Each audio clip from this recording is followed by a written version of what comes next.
네, 오늘의 첫 번째 외신은 테슬라 관련된 이야기입니다. Tesla factory in Germany halts. halts라는 단어는 중단되다라는 이야기인데요. 테슬라의 독일 공장이 방화 공격으로 의심되는 화재로 인접한 변전소 시설에 불이 붙은 후에 가동을 중단했습니다. 불은 테슬라 공장으로 번지지는 않았습니다. 독일 신문에서는 이번 화재는 인근 지역의 환경운동가들과 연관이 되어 있다라고 보도를 했지만 또 현지 경찰들의 말을 들어보면 아직 아무것도 확인이 되지 않았다라고 언급이 됐습니다. 테슬라는 이 공장의 배터리 생산 능력을 100기가와트로 2배 확장하고 현재 연간 50만 대의 생산량을 연 100만 대로 늘린다고 했는데요. 공장 시설 확장을 추진하는 동안 좀 문제가 발생했던 겁니다. 그러나 이 주요 지역들의 주민들이 공장 확장을 위해 숲의 나무들을 뱄고요. 강력히 반발을 하면서 장애물에 부딪혀 왔습니다. 전날 중국 판매 급감 등으로 인해서 7%대로 급락한 테슬라는 이날 뉴욕 증시 개장 전부터 2%대로 하락했습니다. 오늘 과연 테슬라 이 부진을 다시 한번 만회할 수 있을지 함께 체크를 해드리도록 하겠습니다.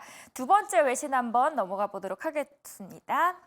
이번에는 중국에 관한 이야기입니다. 양회가 지금 한창 열리고 있는데요. 30여 년 만에 가장 낮은 5% 안팎이라는 올해 성장 목표를 내세운 중국의 경제가 앞으로 더 둔화할 것으로 예상이 되고 있습니다. 미국 추월이 시야에서 점점 더 멀어지고 있다라고 하면서 slow down이라는 표현이 나오고 있죠. 점점 더 내려가고 있다라는 이야기입니다.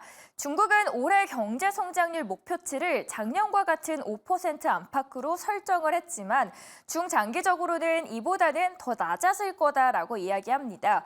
중국이 올해 4.6% 성장의 정부 목표치를 밑돌 것으로 내다본 IMF는 2028년에는 중국의 성장률이 한 3.5%로 더 떨어질 것으로 보고 있습니다.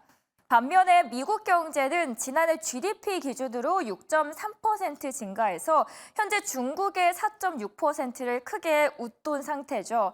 과거 중국은 동풍이 서풍을 압도한다라는 마오쩌둥의 발언처럼 2009년 독일을 제치고 세계 최대 수출국으로 올라선 적이 있었죠.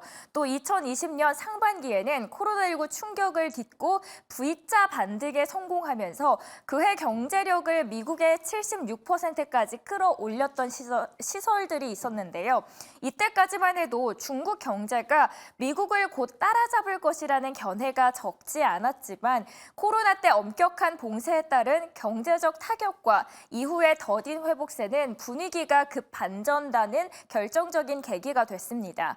중국의 최근 경기 침체는 중국이 미국을 따라잡는다는 관측 자체가 시기상조임을 시사하고 있고 여기에 대해서 전문가들은 미국 추월이 가시권을 벗어날 수 있다라고 진단합니다. 전문가들은 미국이 주도하는 전반적인 환경이 한층 더 복잡하게 하는 가운데 미국과 중국 간 경제 격차 확대가 미국의 우위를 제공할 것으로 분석하고 있고 따라서 이제부터는 해외 관측통들은 중국의 이런 장기적인 대책이 무엇일지 더욱더 궁금해하고 있습니다. 관례대로라면 작년 말에 열렸어야 할 제20기 공산당 중앙위원회 3차 전체 회의에 관심이 쏠리고 있는 이유입니다. 오늘 이렇게 첫 번째 테슬라 그리고 두 번째 중국에 대해서 브리핑 마치도록 하겠습니다.